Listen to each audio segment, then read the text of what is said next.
Hey guys, welcome to Nitish electric and electronics. তো আমার হাতে এখানে একটা 5 কাটিংয়ের বোর্ড আছে, তোমরা দেখতে পাচ্ছ। তো এখানে 3টে সুইচ হবে, একটা রেগুলেটর হবে এবং একটা সকেট থাকবে। তো আজকে ভিডিওতে তোমাদের আমি একটু অন্যরকমভাবে, মানে ম্যাক্সিমাম ইলেকট্রিশিয়ানরাই যে টাইপের তোমরা কানেকশান করো, আজকে আমি তোমাদের মানে রেগুলেটারে তোমরা টেপিং করো, কানেকশানে টেপিং করে দাও। তো উইদাউট টেপিং, মানে কোনো রকম টেপিং ছাড়াই রেগুলেটারে কানেকশান, সকেট কানেকশান কীভাবে তোমরা করবে সেটাই আজকে আমি তোমাদেরকে বলবো। তো প্রথমে আমরা এখানে সুইচ, সকেট, রেগুলেটরটা ফিটিং করে নেবো, তারপর আমরা এখানে কানেকশানটা তোমাদেরকে দেখাবো।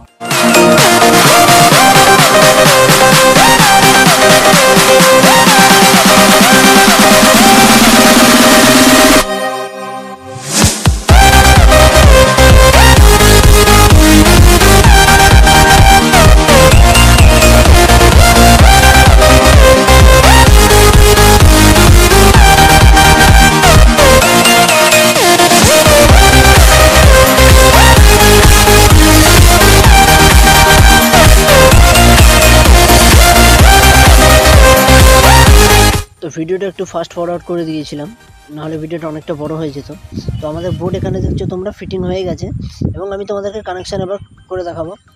তো এখানে তোমরা দেখতে পাবো প্রতিটা সুইচের নিচে একটা হবে ফেজ। এখানে দেখছো দেখাচ্ছি আমি এই সুইচটা, এবং সকেটের যে এল লেখা পয়েন্টটা এটা থাকবে LN।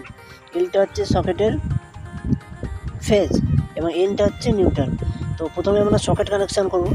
সকেটের একটা কানেকশান মানে এলে দেবো এবং বাকি তারের টুকরোটা আমরা সুইচের উপর প্রান্তে দেবো, উপরের যে পিনটা আছে ওটাতে দেবো। তো এখানে ঠিক একইভাবে আমরা দ্বিতীয় সুইচটারও ফেজ সাপ্লাই দিয়ে নেবো, প্রথম সুইচটার সাথে কানেক্ট করবো আমরা।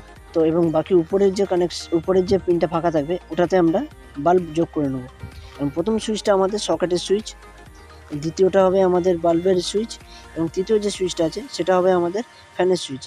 তো এখানে 90% ইলেকট্রিশিয়ানরা যে ভুলটা করে, তো রেগুলেটরের আউটপুটের সাথে তোমরা ফ্যানের ইনপুটের টেপিং করে দাও। তো এখানে আমরা টেপিং করব না, তো টেপিং না করেই আমরা এখানে রেগুলেটরের যে দুটো তার আছে, একটা সুইচের ইনপুটে দেবো এবং আর এইদিকে যে সুইচটা আছে এই সুইচের ইনপুটে দেবো, এবং ফ্যানের যে দুটো তার থাকবে সেটা একটা নিউট্রাল হবে এবং আর একটা সুইচের এখানে কানেকশান দিলেই আমাদের উইদাউট টেপিং কানেকশান হয়ে যাবে। তো ভিডিওটা কেমন লাগলো কমেন্ট বক্সে অবশ্যই জানাবে। যদি কোনো পয়েন্টে তোমাদের বুঝতে অসুবিধা হয় কমেন্ট করবে, আমি অবশ্যই চেষ্টা করব নেক্সট ভিডিওতে তোমাদের ডাউট ক্লিয়ার করে দেওয়ার। তো ডেসক্রিপশান বক্সে আমাদের ফেসবুক পেজ এবং হোয়াটসঅ্যাপ স্টোরের লিঙ্ক দেওয়া আছে, ওখানে গিয়ে তোমরা পেজ ভিজিট করতে পারো, হোয়াটসঅ্যাপ স্টোর ভিজিট করতে পারো। যে কোনো ধরনের ইলেকট্রনিক্স পার্টস ওখানে খুবই রিজনেবল প্রাইসে পেয়ে যাবে।